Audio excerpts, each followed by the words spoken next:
అందరికీ నమస్కారం. Life style యోగాకి స్వాగతం. ఈరోజు మీకు ఒక మంచి విషయం చెప్పబోతున్నాను. మనము చిన్నపిల్లలు ఫోకస్ చేయట్లేదు, సరిగ్గా చదువుకోవట్లేదు, ఏ దాని మీద కరెక్ట్గా ఫోకస్ చేయరు, ఎప్పుడు ఏదో ఒక జంపింగ్ మెంటాలిటీలో ఉంటారు అని చెప్పేసి చాలామంది పేరెంట్స్ కంప్లైంట్ చేస్తూ ఉంటారు. పిల్లలు ఎందుకండి, పెద్దవాళ్ళు కూడా అంతే. పెద్దవాళ్ళు కూడా వాళ్ళు చేసే వర్క్ మీద ఫోకస్ ఉండదు, ఎక్కువగా మనము డిస్కనెక్ట్ అవుతూ ఉంటాము.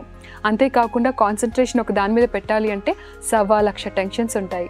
మరి వీటన్నిటికీ ఒకే ఆసన సొల్యూషన్ చెప్తుందంటే నమ్ముతారా? ఖచ్చితంగా నమ్మాల్సిందే, కాకపోతే రెగ్యులర్ ప్రాక్టీస్ మీద. సో ఈరోజు నేను మీకు చెప్పేది వృక్షాసన.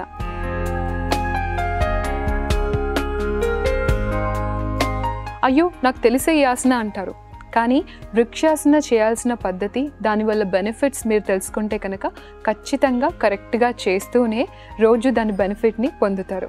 వృక్షాసన మనం ఎందుకు చేస్తాము అంటే, ముఖ్యంగా వృక్షాసన చేసేది ఒక్క కాలు మీద బ్యాలెన్స్ చేస్తూ ఒకే పాయింట్ మీద ఫోకస్ చేస్తాం.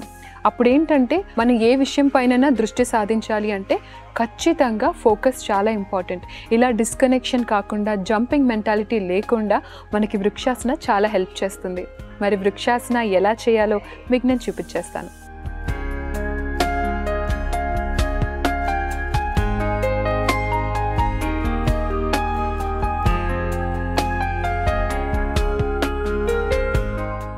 వృక్షాసన చేసే ముందు మన 2 కాళ్ళని దగ్గరగా ఉంచాలి.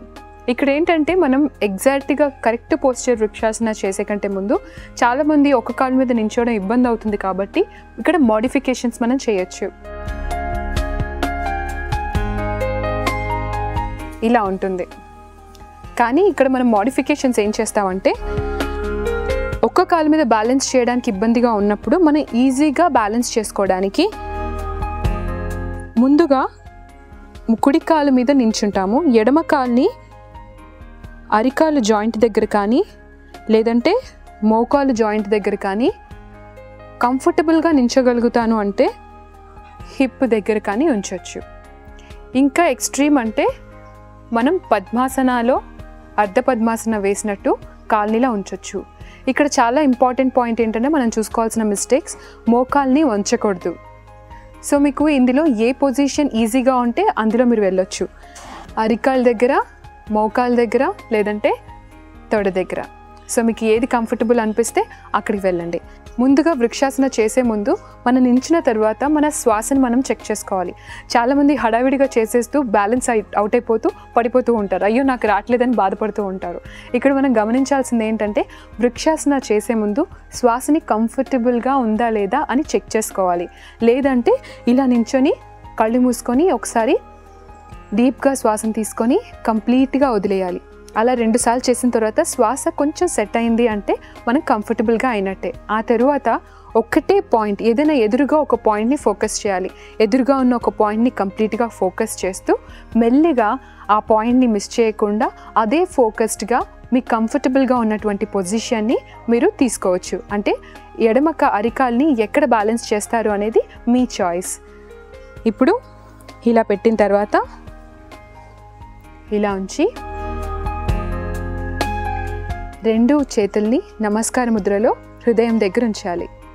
ఇంకా బాగుండాలి, ఇంకా బాగా చేయాలి అంటే కనుక 2 చేతుల్ని ఇలా తలపైన నమస్కారం చేయొచ్చు.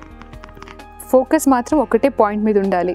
కొంచెం బ్యాలెన్స్ అటు ఇటు అవుట్ అయినా కూడా ఇంకొకసారి కాల్ని మెల్లిగా దింపి మళ్ళీ పెట్టుకోవచ్చు. కానీ అలా బ్యాలెన్స్ అవుట్ అయిపోతూ ఉంటే కనుక మీరు మెల్లిగా కాలు దించడానికి ప్రయత్నించండి. ఇక్కడ వృక్షాసన చేసే ముందు ఏంటంటే మనం ఎలాగైతే పొజిషన్లోకి వెళ్తామో అలాగే బయటికి రావాలి. ఇప్పుడు అరికాల్ని ఇలా తీసుకొని పెట్టి ఆ తర్వాత చేతుల్ని నమస్కార ముద్రలో పెడతాం కాబట్టి వృక్షాసన తీసేటప్పుడు కూడా కాల్ని ముందుగా దించి ఆ తర్వాత చేతుల్ని దించాలి. ఒకసారి ఎగ్జాక్ట్గా ఎలా చేయాలో చూపిస్తాను.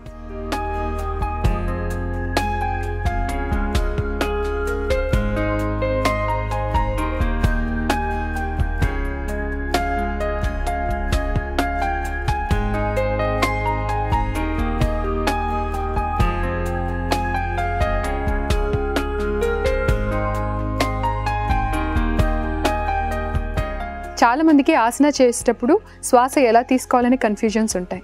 వృక్షాసనలో అయితే మాత్రం శ్వాసని కంఫర్టబుల్గా మీరు నార్మల్గా పీల్చుకునే శ్వాస కంటే కొంచెం డీప్గా శ్వాసను తీసుకొని డీప్గా వదిలేస్తే సరిపోతుంది. దీనికి పర్టికులర్గా శ్వాసను ఇలాగే తీసుకోవాలని రూల్ ఏం లేదు. ముఖ్యంగా మీరు ఫోకస్ చేయాల్సింది మీ బ్యాలెన్స్ మీద. ముఖ్యంగా చదువుకునే పిల్లలకి వృక్షాసన చాలా ఇంపార్టెంట్. కాబట్టి మీ పిల్లల్ని ఖచ్చితంగా వృక్షాసన డైలీ చేసేలాగా ట్రై చేయండి. వృక్షాసన టైమింగ్ అంటే 10 సెకండ్ల నుంచి 30 సెకండ్ల వరకు ఉండొచ్చు. కానీ మిస్ అవ్వకూడని విషయం ఏంటంటే ఒకటే కాలు మీద బ్యాలెన్స్ చేస్తే ఇంకో కాలుని అలా వదిలేయకూడదు. రైట్ లెగ్ మీద ఎంతసేపు బ్యాలెన్స్ చేస్తామో అంతేసేపు లెఫ్ట్ లెగ్ మీద కూడా బ్యాలెన్స్ చేయడానికి ట్రై చేయాలి. ఇంకా సపోర్ట్ ఎలా తీసుకోవాలి? స్టార్టింగ్లో వణికిపోతూ ఉంటాం కదా అంటే, స్టార్టింగ్లో మీరు కొంచెం బ్యాలెన్స్ అవుట్ అయినా నేను చెప్పినట్టు మోడిఫికేషన్స్ మీరు అరికాల దగ్గర కానీ మోకాల దగ్గర కానీ అలా బ్యాలెన్స్ చేసుకుంటే మెల్లిమెల్లిగా మీరు కరెక్ట్ పోస్చర్లోకి వచ్చేస్తారు. ఎప్పుడైతే మనం సపోర్ట్ తీసుకొని ఆసన చేయాలనుకుంటామో ఆ సపోర్ట్ మీద డిపెండ్ అయిపోతూ ఉంటాం. ఎప్పుడు కానీ డిపెండ్ అవ్వకూడదు. మన మీద మనమే కాన్ఫిడెంట్గా ఉండాలి. కాబట్టి సపోర్ట్ లేకుండా చేయడానికే ప్రయత్నించమని నేను చెప్తాను. మరి నెక్స్ట్ ఎపిసోడ్లో ఇంకో మంచి విషయంతో ఉంటాను. అంతవరకు నమస్కారం.